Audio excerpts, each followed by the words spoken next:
Cuadro Alas may madamdaming sentimiento. Inoue pinakita ang pang-finishing kay Doheny. Ito ang pag-usapan natin. Pero bago ang lahat, pakisubscribe po ng channel ko. Huwag niyo na rin kalimutan i-click ang notification bell para lagi kayong una sa balita.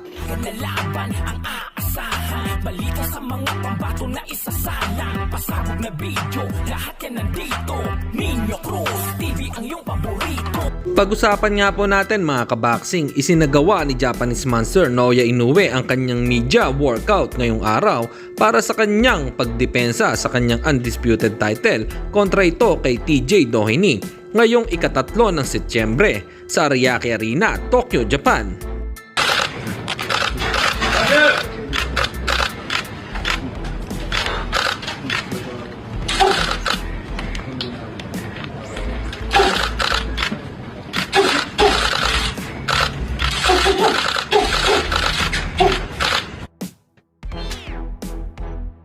Samantalang matapos matalo sa WBC World Bantamweight title match against Junto Nakatani last July 20, ni Vincent Asurlabio ay bumaba ang ranking nito sa pang number 9 spot in the August 2024 WBC ratings.